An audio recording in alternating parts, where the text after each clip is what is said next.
Welcome back to Tarot by the Bay. I'm David. Haven't done a yesterday, today, and tomorrow reading in quite a while, but we'll do one now. It is the anniversary of September 11th, and it's been 22 years since that fateful day. And I kind of want to do a lesson. What was the spiritual lesson that the United States is supposed to take away from an event like September 11th? And we'll look at what the lesson was yesterday, the ongoing lesson today, and how we should be handling it tomorrow. Okay, entertainment purposes only. Let's see how this goes. As the chariot pops up. Okay, chariot's popping up. We're going to make that the... Wait, I thought that was the chariot. No, King of Pentacles was showing up there too. All right, shuffle a little bit more, and then we'll throw a signifier card. Something's trying to pop up here. All right, let's bring it on down. What is the lesson we're supposed to learn from all this? Okay, center to all the reading is the Four of Pentacles. It's about expansion and growth and not keeping everything tight.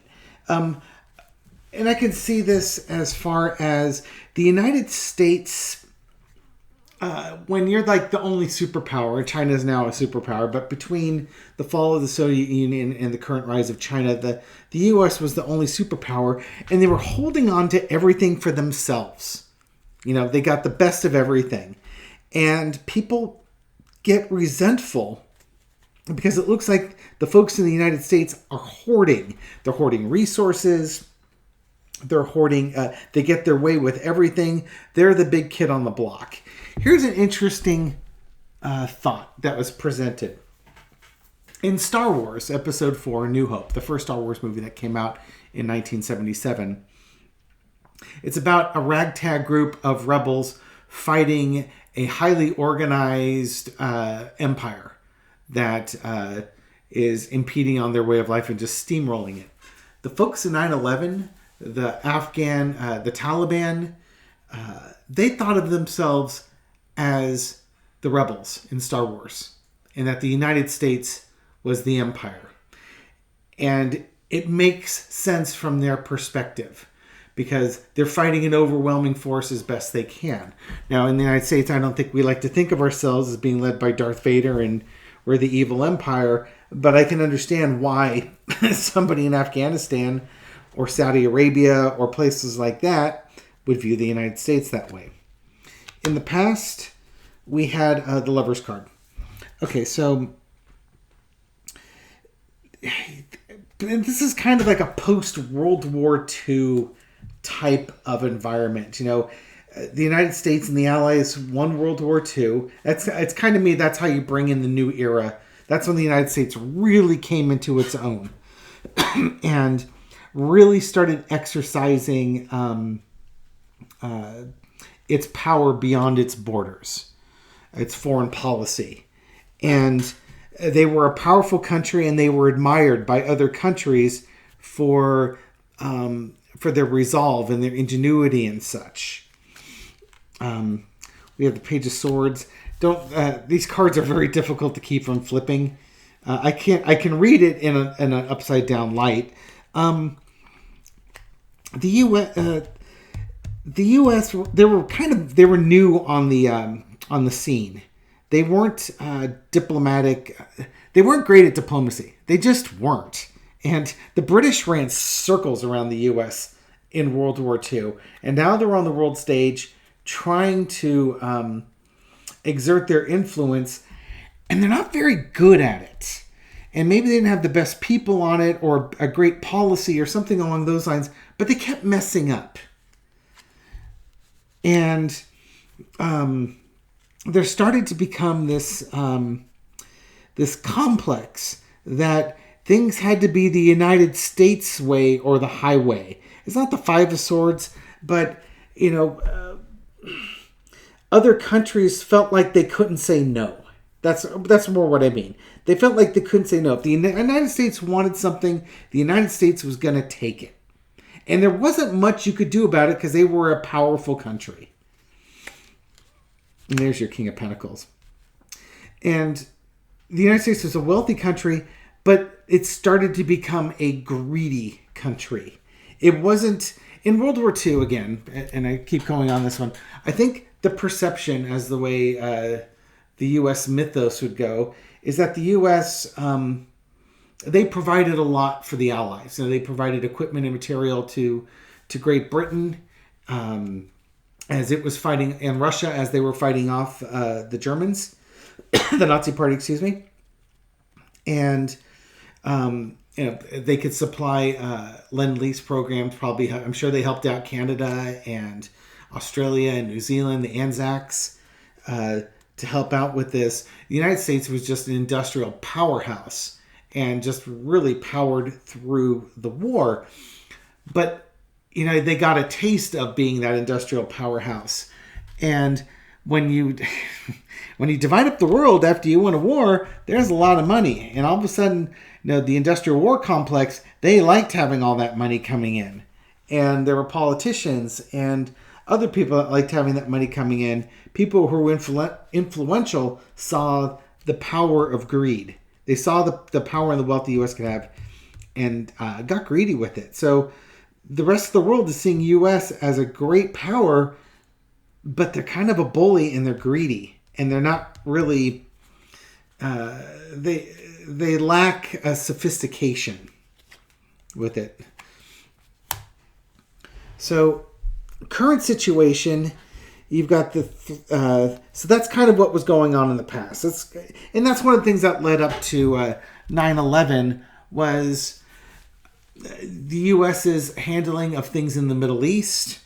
And I'm not justifying anything it's not Saddam Hussein, that Osama bin Laden did, and the extremism of the people that he basically converted into extremists and fanatics.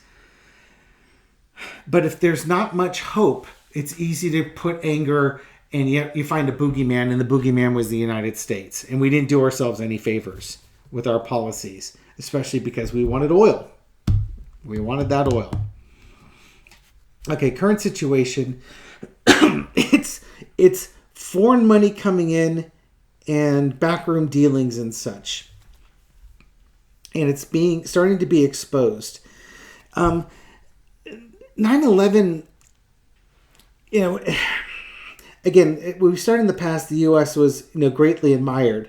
But now, now people are starting to see, and again, people rallied to the United States. When 9/11 happened, people rallied to the United States, especially in the United States.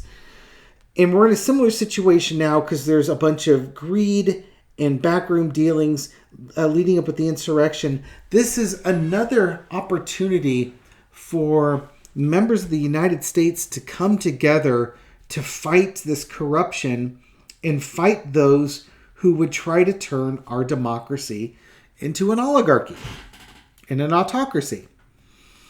That's what we're dealing with right now. Citizens United and all that. We've been through a lot of turmoil recently, and we're trying to get to calmer waters. We're hoping that we can make it through the... is this thing even showing up? Oh, let me raise this up a little bit here so you can see the bottom cards here. We're trying to... Six of Swords. We're trying to get to a place where things are calmed down. The temperature, especially the political temperature in the United States, has been a boiling point. You have a lot of Russian disinformation coming in. North Korea hacking into our computer systems, and just a lot of election interference, and a bunch of psyops trying to undermine the United States from within. So we're trying, and I think we would all agree that the temperature in the country is down in 2023 relative to what it was in 2020. We're not quite at the boiling point, but we're still trying to get to calmer water. So we're hoping that a Democratic sweep in 2024 will get us there.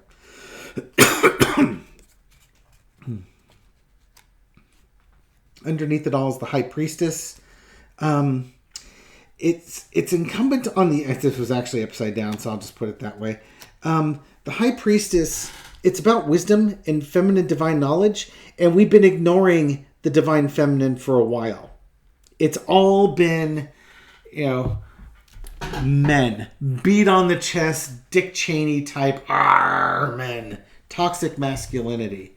There were a lot of calls for the U.S. military's too woke, and we need to be more like those rough and tough, manly Russians. Yeah, how's that all working out for Russia? I mean, Ukraine's practically defeated, right? Not fighting back and kicking their butts left, right, and center. Women have been ignored too long, and the wisdom women bring have been ignored for too long. And that's something that we need to get past this dark money and this push towards an American oligarchy. A lot of people are feeling left out, and what needs to happen is they need to be included. This is actually two things going on: economics and political. With the economics, again, with NAFTA, starting with NAFTA and moving on, a lot of the manufacturing jobs that were key to the MAGA to the folks who are now supporting MAGA, they were gone too. And people who traditionally relied on blue-collar factory work type jobs didn't have anything to fall back onto, so times got hard, they felt abandoned. So they'll turn to an authoritarian who says, hey, I'll make things better. Because how can they be worse than they've got now? Every third or fourth relative of theirs is either on crystal meth or died of fentanyl overdosing or something like that. What have they got to lose? They could be angry at the current government because they feel abandoned. Now, politically, where they've been abandoned is that they're not seeing how the Republican Party is trying to turn this country into an oligarchy. They haven't heard what's going on. Their news sources aren't telling them the news. But again, the minute these guys start getting the news, instead of feeling like left out, they might start banding together. And this is what we need. We need the folks in the United States to stop feeling like they're left out of the process and to band together to change the process. That's what's going to fix this country. This, like Pearl Harbor, this is a moment, 9/11 was like our Pearl Harbor, 60 years later. But this is another opportunity for folks in the United States to band together to understand the corruption that's going on and to stamp it out once and for all. In the future, it's talking about stamping things out. It'll take a bit, but we're going to bring an end to this this contraction of the United States. The United States should be expanding, not contracting. And I don't mean economically expanding. I mean being inclusive, being that leader that people thought we were going to be, rather than the shady backroom dealer that we ended up being. We need to put an end to that and be the country that we were supposed to be, because God gave us the most resources and a lot of power and expects that we are going to take those resources of power and do good things. I say God, you can please, I normally use the term spirit, but insert Allah, Buddha, whoever, Muhammad, whoever you want to put in there, put in there.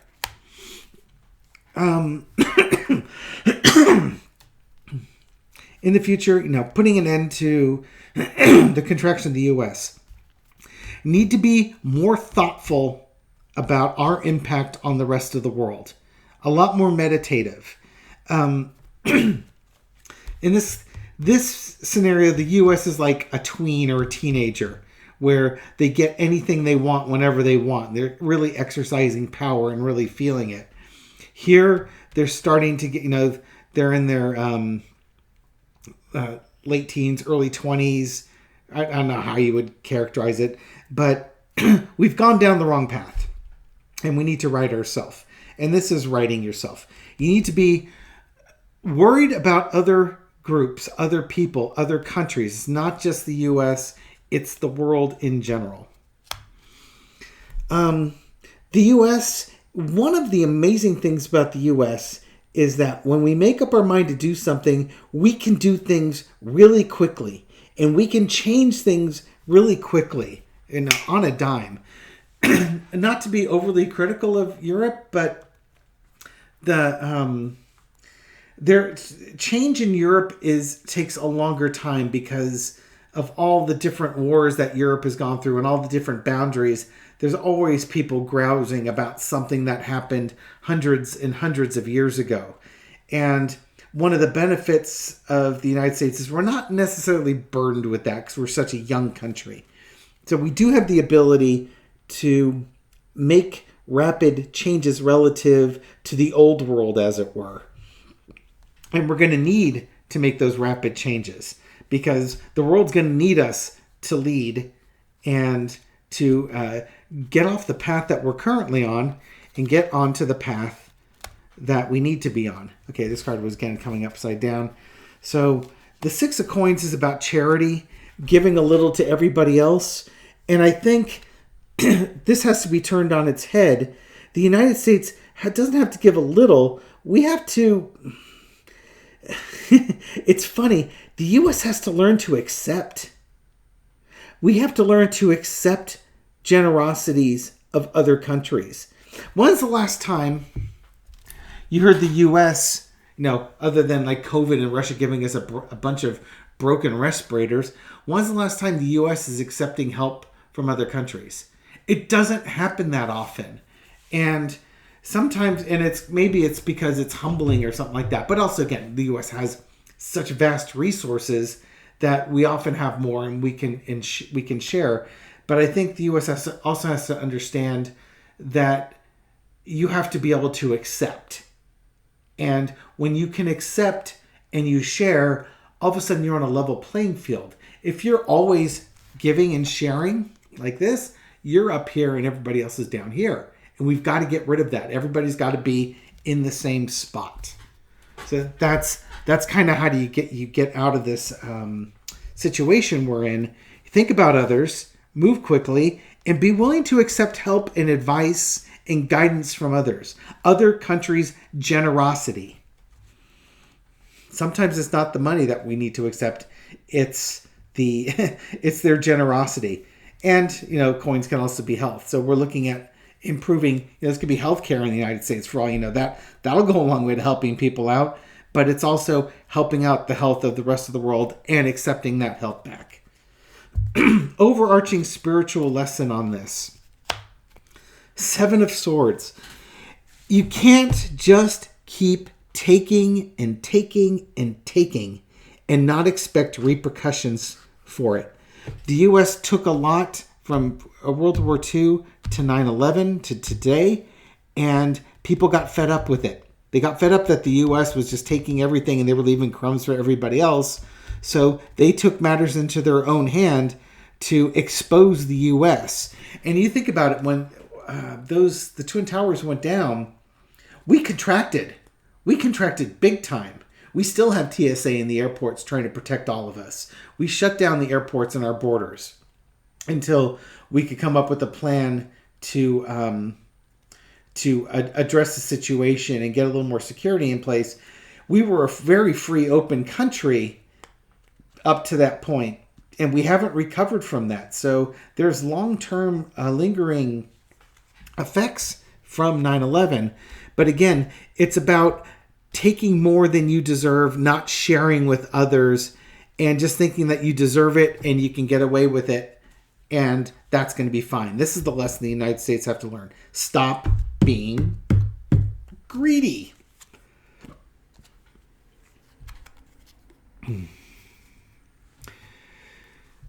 There's a lot of wealth in the world. There's a lot of wealth in the United States. That wealth needs to be shared. You can't hoard it. You got to share it. You got to do what's best for everybody. You got to look at the world differently. Sometimes the U.S. is going to have to sacrifice its best interest because it's in the better interest of other people in the world. And these could be countries in the world that currently we would look down our nose at. I chuckle because Donald Trump had a term for it called poop hole countries, if you will. When's the last time you could see the U.S. not doing something they want to do because it might impact Haiti negatively? You know what I mean? Or it might impact Uganda negatively. Or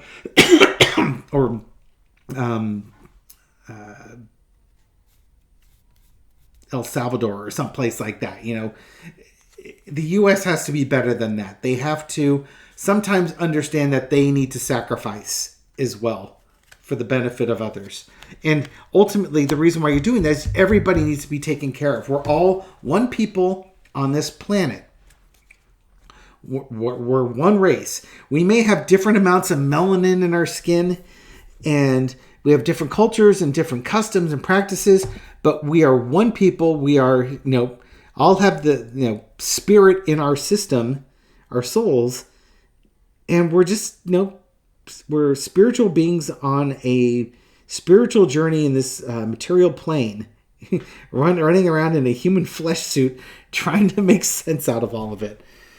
Underneath it all, though, is the Ace of Swords. This is something, 9/11 was something that had to happen. It was a wake-up call. The United States was not doing what it was supposed to be doing, and it needed a shock to the system. Now, just like Pearl Harbor, 9/11, again, it was great at uniting people. All the petty arguments, and look at Congress at the time. Congress passed resolutions nearly unanimously. All the politicking, all the greed, all the crap that was going on there for a short while got suspended, and people, legislators, started doing stuff that they thought was in the best interest of the country, to protect the country and protect our democracy. And look where we are 22 years from now. We now have nearly half of our legislatures wanting to overthrow democracy, overthrow our republic. So we clearly didn't learn our 9/11 lesson now, did we? So now we get to deal with the insurrection. And is that going to be enough? We had COVID. Is that going to be enough? I get very concerned because I really just wonder, what's it going to take for us to come together as a people? Normally it's tragedies that do it. And COVID should have been it. Nothing like a good 100-year pandemic to help things out. But it didn't. And that's a lot of it's because there's news agencies that are broadcasting falsehoods, flat out lies. And there are people that only listen to those and they don't critically think about it. I don't know how we get past this. I don't know how we get to the death card here. That's a funny thing, isn't it? I don't know how we get to death. I look forward to the day that we move past this. I don't know how we're going to get there. I wish I did. But honestly, truth is going to be the way we get out. Once the lies stop and people start all working on the same page and seeing what happened, I think there will be a uniting. Hopefully we can do it without guillotines like they did in France. But 9/11. That was not a good day. And it looks like we did well with it for a little bit and then we squandered it. So we keep trying. Maybe we'll learn. Okay. I'll get off the soapbox. I don't have much more to say on this one. Other than thank you for watching this video and supporting my channel. I really appreciate it. Thank you for all your likes and your comments and your shares to feed the YouTube algorithm beast so that this video gets out and reaches a broader audience. And for the people that are first discovering me for the first time and catching these videos, I hope you found them entertaining and informative. And I hope you'll subscribe, and I'll catch you on the next video. Take care.